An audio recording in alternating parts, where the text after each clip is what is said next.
O Senhor esteja convosco. Ele está no meio de nós. Proclamação do Evangelho de Jesus Cristo segundo São Mateus. Glória a vós, Senhor.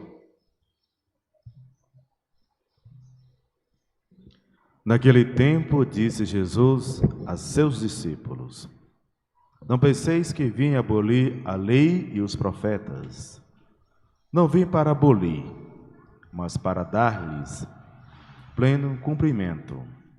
Em verdade eu vos digo, antes que o céu e a terra deixem de existir, nenhuma só letra ou vírgula serão tiradas da lei, sem que tudo se cumpra. Portanto, quem desobedecer a um só desses mandamentos, por menor que seja, e ensinar os outros a fazerem o mesmo, será considerado o menor no reino dos céus. Porém, quem os praticar e ensinar será considerado grande no reino dos céus. Porque eu vos digo, se a vossa justiça não for maior que a justiça dos mestres da lei e dos fariseus, vós não entrareis no reino dos céus. Vós ouviste o que foi dito aos antigos: não matarás. Quem matar será condenado pelo tribunal. Eu, porém, vos digo, todo aquele que se encoleriza com seu irmão será réu em juízo. Quem disser a seu irmão patife será condenado pelo tribunal. Quem chamar o irmão de tolo será condenado ao fogo do inferno. Portanto, quando tu estiveres levando a tua oferta para o altar, e ali te lembrares de que teu irmão tem alguma coisa contra ti, deixa a tua oferta ali diante do altar. E vai primeiro reconciliar-te com teu irmão. Só então vai apresentar a tua oferta. Procura reconciliar-te com teu adversário, enquanto caminha contigo para o tribunal. Senão o adversário te entregará ao juiz. O juiz te entregará ao oficial de justiça, e tu serás jogado na prisão. Em verdade, eu te digo, dali não sairás, enquanto não pagares o último centavo. Ouviste o que foi dito: não cometerás adultério. Eu, porém, vos digo, todo aquele que olhar para uma mulher com desejo de possuí-la, já cometeu adultério com ela no seu coração. Se o teu olho direito é para ti ocasião de pecado, arranca-o e joga-o para longe de ti. De fato, é melhor perder um dos teus membros do que todo o teu corpo ser jogado no inferno. Se a tua mão direita é para ti ocasião de pecado, corta e joga para longe de ti. De fato, é melhor perder um dos teus membros do que todo o teu corpo ir para o inferno. Foi dito também: quem se divorciar de sua mulher, dele uma certidão de divórcio. Eu, porém, vos digo, todo aquele que se divorciar de sua mulher, a não ser por motivo de união irregular, faz com que ela se torne adúltera. E quem se casa com a mulher divorciada comete adultério. Vós ouviste também o que foi dito aos antigos: não jurarás falso, mas cumprirás os teus juramentos feitos ao Senhor. Eu, porém, vos digo, não jureis de modo algum, nem pelo céu, porque é o trono de Deus, nem pela terra, porque é o suporte onde apoia os seus pés, nem por Jerusalém, porque é a cidade do grande rei.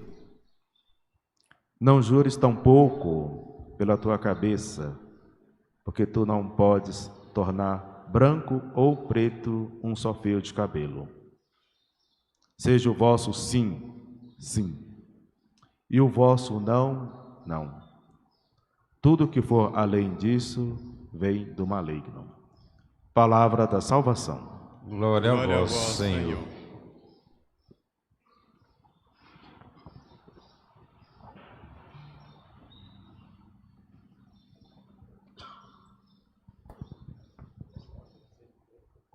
Caríssimos irmãos e irmãs, Jesus, quando estava com seus discípulos e ensinando, estava falando justamente que ele fazia muitas coisas de que os fariseus, os mestres da lei, assim não concordavam, mas Jesus estava explicando que não veio para abolir a lei e dos profetas, mas veio para dar o pleno cumprimento daquilo que realmente deveria. Porque os mestres da lei, os doutores, os sumos sacerdotes, que as pessoas naquela época, os judeus tinham muitas leis, só que eles colocavam sobre um fardo sobre as pessoas. Eles mesmos não viviam, mas colocavam o peso sobre as pessoas para viver. Aí Jesus veio falar que veio dar o pleno cumprimento. Não abolir, mas dar um verdadeiro sentido daquilo que realmente é. E não apenas extrapolar a lei, então exagerar. Né? Para uns a lei, para outros não viver plenamente a lei. Então Jesus veio falar que não será tirado. E aí daquele que mudar uma letra ou uma vírgula, né? Será condenado por isso. Lá no final da Sagrada Escritura, na Bíblia está falando, né, que nenhuma não pode acrescentar, lá no livro do Apocalipse, né, o último versículo, que não pode acrescentar e nem tirar. Maldito aquele que fazer isso nas Sagradas Escrituras. O que está escrito lá, está escrito. Tem muita gente que gostaria de mexer na Sagrada Escritura e mudar algumas coisas que está ali. Outros não aceitam, falam que não deve o mundo seguir aquilo que é a lei dos judeus. É do povo judeus, não é do resto do mundo. Já vi alguns comentários assim, de algumas pessoas não cristãos, né? Que é a não aceitar o que está escrito. Mas o que está escrito ali não é somente para os judeus, mas para a humanidade toda. E que Jesus veio não somente para os judeus, né? Mas para a humanidade toda. E ele fala que aquele que descumprir os mandamentos que está escrito ali será menor no reino dos céus. Mas aquele que cumprir os mandamentos, né, se torna grande no reino dos céus. Aí fala a questão de não cometer, né, algumas coisas erradas, de não matar as pessoas. Né, falando dos antigos, do Antigo Testamento, dos 10 mandamentos, que lá tem para orientação para a vida.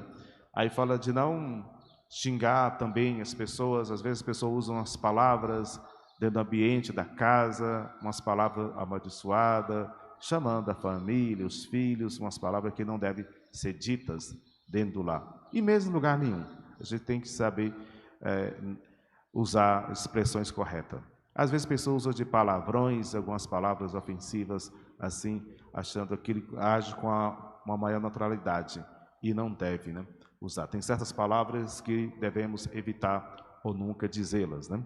Então, aí Jesus vai e cita as palavras que quem fizer essas palavras será condenado ao inferno ao dirigir seus irmãos com essas expressões. Então, tem muitas expressões que são ofensivas. Até as pessoas hoje, quando alguém ofende, até denuncia, coloca lá no tribunal e tem pessoas que têm que pagar por isso.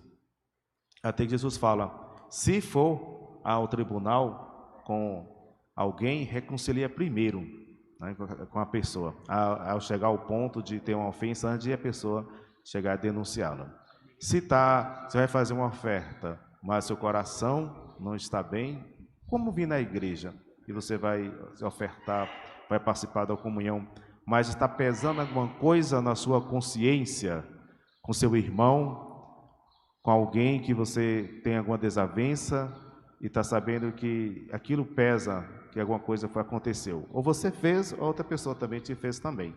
Mas está pesando a sua consciência, é melhor você ir lá reconciliar com a pessoa.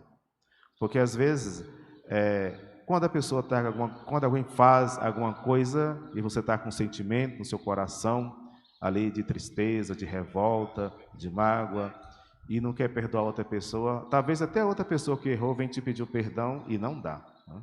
Ou então, mesmo que o outro não venha te pedir perdão, mas aqui está pesando no seu coração, não seja orgulhoso. Você pode procurar aquele que te ofendeu e tentar fazer as pazes, ainda que você seja a parte ofendida, né?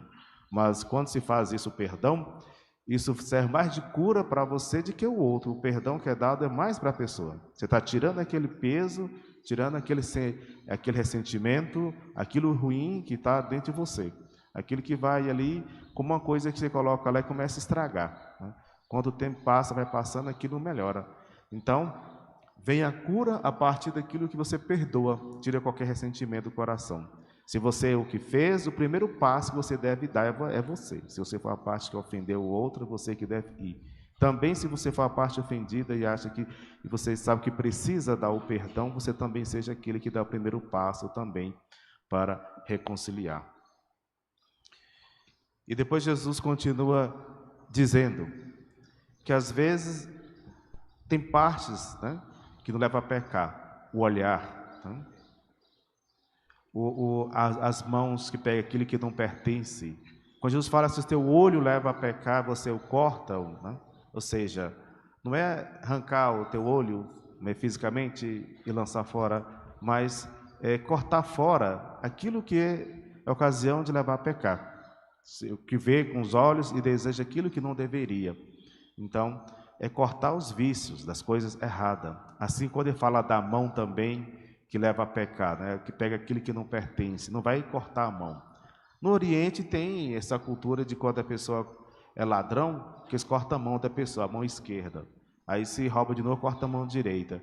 Aí se continuar roubando, eles pegam e matam a pessoa, né? Falando, esse não tem jeito, né? Então, mas ela literalmente vai mesmo assim e mutila a pessoa. Mas Jesus fala aqui no sentido de mutilar fisicamente, mas as atitudes. Corrigir aquilo que deve ser corrigido, aquilo que não está certo, né?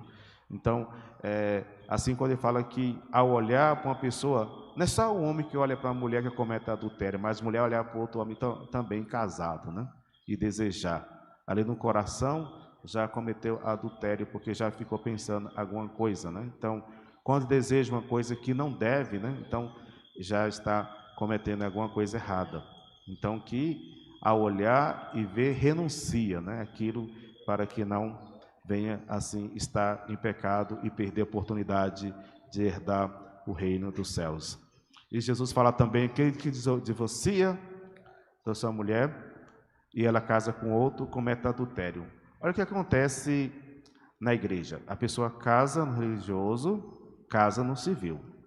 Separa do civil, religioso não, e casa novamente no civil. A pessoa continua casada ou casada com aquele que casou no religioso, não houve separação. Às vezes a pessoa separou somente no civil e casou com outro, com outra pessoa no civil, mas aquele que casou no religioso continua casado. Aí apenas quando Jesus fala aqui, se tem uma união regular, né, que deve assim dar o divórcio. Esse é o casamento no civil. Se houve alguma coisa mentirosa, alguma coisa falsa, então alguma coisa que representa perigo, aquilo que vai contra o matrimônio, aí consegue, né, o processo de nulidade. Quer dizer que casamento foi uma mentira, não existiu de fato, de verdade. E quando tem muitas pessoas que às vezes casam e não tem um verdadeiro casamento porque tem alguma coisa que foi errada. Então aqui consta que a pessoa não fez ali as promessas, né? Quando se casa e fala que promete o amor na fidelidade, na doença, na alegria, na tristeza e tudo. Aí quando alguém adoece, ela abandona, né? E deixa a pessoa sozinha, sofrendo aquela enfermidade. Então que o casamento foi mentiroso. Porque quando deveria estar apoiando o companheiro, a companheira, aí deixa a pessoa de lado e fala, não aguento mais viver com você porque está doente, vou procurar outra pessoa. Então, não houve ali sinceridade nas palavras. Às vezes as pessoas não percebem assim tão a profundidade e de algo tão sério na hora de fazer as promessas ali do matrimônio. E poder viver, né, na alegria, na tristeza, superar. E não causar tormentos, né, na vida das pessoas. Por isso que Moisés, né, fala no Antigo Testamento, quando estava perguntando Jesus aos fariseus, né, se era permitido dar divórcio para a mulher, ele falou assim, o marido despedia a sua esposa, ele falou, por causa da dureza do coração dos homens, Moisés falou que podia dar a carta de divórcio, ou seja, pela maldade, pela ruindade. Né? Ninguém casa para sofrer, para viver mal. Se a pessoa perceber que na relação já uma certa assim, constrangimento, grosseria, estupidez, seja de qual parte, né? Que já antes, quando está noivando, está assim, pode ter certeza que no matrimônio vai ser pior, né? E se a pessoa vai casar com uma pessoa estúpida, grosseira, assim, cheia de mania ruim e quer casar assim mesmo, sabe que não vai viver bem. Então, tem que casar é por amor, né? Tem que casar um sentimento de companheirismo, né? Que um esteja na vida do outro seja sinal de alegria e presença e viver ali. Para casar, para viver mal, e assim é melhor não arriscar algo tão sério que esse sacramento, né? E Jesus vai continuar dizendo, né? Não jurarás falsos, né? Porque às vezes as pessoas acusam os outros, tá? De coisas que não fez, a fofoca, né? A maledicência, sente o prazer em falar mal dos outros para as coisas que a pessoa não fez, apenas porque não gosta. Quando alguém não gosta, não tem inveja da outra pessoa, aí fica inventando um monte de história, um monte de coisa, seja no trabalho, seja na família, e conta ali como se coisas realmente fosse aquilo, e não é. É apenas pura maldade que há no coração. Então, quem pratica essas coisas erradas, não assim é feliz, não vai herdar o reino dos céus. E que nós assim possamos procurar viver retamente, buscando a sabedoria de Deus. Como São Paulo diz aqui na carta aos Coríntios, né? Que a sabedoria de Deus, que a sabedoria humana não é igual a de Deus. A sabedoria divina que vem de Deus é superior. A sabedoria que criou todas as coisas e todos nós. Nós, seres humanos, somos limitados. Mas Deus deu para nós, né, a liberdade, né, de escolher entre a vida e a morte, entre fazer o bem, né, ou fazer o mal.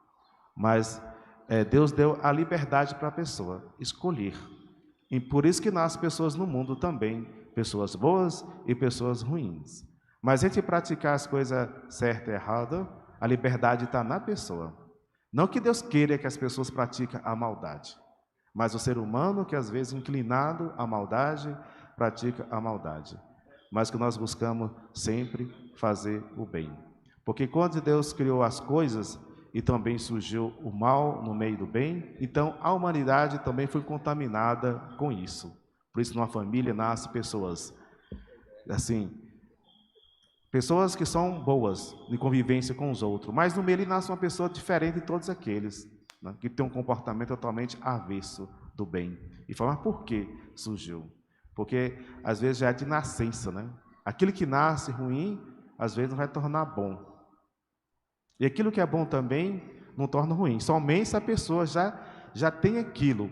Quando alguém fala assim, de um certo tempo, aquela pessoa tornou totalmente ruim, contrário daquilo que já vivia antes, e agora tornou outra pessoa, não é que ela era uma pessoa boa e tornou ruim. Ela já tinha aquilo dentro de si, apenas não manifestava. Aí, num determinado momento, a pessoa foi e revelou verdadeiramente aquilo que dentro dele é mais forte, o que mais alimentou, que é a maldade. Dificilmente você vai ver uma pessoa tão boa de convivência com todos e ela se corromper-se numa pessoa mal. Não vai mudar. Mas uma pessoa aparentemente boa pode tornar mal porque já está a semente ali dentro. Então, aquilo que nós alimentamos é aquilo que torna mais forte. Se você procura Deus na sua vida e praticar sua justiça e saber conviver bem com os outros, você vai conviver sempre bem. Mas se você só espalha aquilo que é ruim, só discórdia, só inveja, só maldade, então aquilo você escolheu para viver aquilo. Então que nós escolhemos sempre fazer o bem. E Jesus fala no final, que o nosso sim seja sim, e o que o nosso não seja não. Mas saber dizer o que é sim para as coisas de Deus, e dizer não por tudo aquilo que é contrário das coisas de Deus. Então, que nós sejamos verdadeiros. Não falamos uma coisa e fazemos outra. Então, você não está sendo verdadeiro nem consigo e nem com os outros. Que nós sejamos verdadeiros e sinceros. Deus sabe o que está em nosso coração. As pessoas podem até fingir para as outras pessoas na convivência, mas Deus sabe verdadeiramente o que está. E ninguém consegue ser fingido o tempo todo e fingir uma coisa o tempo todo. E ser outra coisa, ser outra pessoa. Mas sempre revelar a sua verdadeira face. Quando você conhece uma pessoa, passa a conviver com ela com mais tempo, você vai perceber as atitudes. Né? Aí você vai conhecer. E não julgar as pessoas por não conhecer. Tem pessoas que nem conhecem, nem têm convivência e fica falando falsos testemunhos, coisa a respeito da vida do outro. Não sabe o que ele passa, o que ele vive e fica assim dizendo mal. Então, nós temos que conhecer verdadeiramente as pessoas, ainda que ela seja má nas suas atitudes, né? Mas se nós pudermos ajudar essas pessoas a corrigir a sua vida, a encontrar com Jesus, então nós ser anunciadores também da palavra de Jesus para que essas pessoas possam tocar no coração. Não quer dizer que a pessoa seja má, que ela nasceu má e vai morrer. Ela pode se converter e mudar de atitude. Isso basta querer. E que nós que estamos assim na caminhada, no seguimento de Jesus, também nos apresentar essas pessoas, Jesus para elas também, para se tornar assim conhecido. Que muitas pessoas às vezes falta uma oportunidade, uma abertura de alguém chegar a ter essas pessoas e apresentar Jesus. Porque tem uns que vai com suas próprias pernas, outros não, tem resistência. Mas Jesus, ele veio para todos nós. Então, que nós tenha liberdade para assim buscar viver a nossa fé, viver o amor, viver a liberdade. E foi para a liberdade que Cristo nos chamou, não para a libertinagem, que é o contrário da liberdade. Libertinagem é fazer aquilo que hoje em dia muitos falam, não é pecado, né? Fazer isso e aquilo. Sim, é pecado sim. O pecado continua aí. As pessoas que querem viver a libertinagem de tudo e achar que tudo é permitido, que pode fazer o que quer, do jeito que quer, que não vai ser castigado, não vai ter nada por isso. Mas pode ser que ele não perceba, mas o pecado há e um dia terá que pagar por isso. Então que nós buscamos praticar a justiça de Deus, que nós possamos viver na graça e na paz, e semear sempre a paz, o amor, a concórdia entre as pessoas, e não fazer distinção. Para Deus todos nós somos iguais, o ser humano que cria essas diferenças, achar que é melhor, que é mais importante do que o outro. Nas coisas simples, que realmente Jesus ali se revela, nos corações sinceros e retos, que acolhe os mandamentos de Deus e vive esses mandamentos. Louvado seja nosso Senhor Jesus Cristo. Para sempre seja louvado.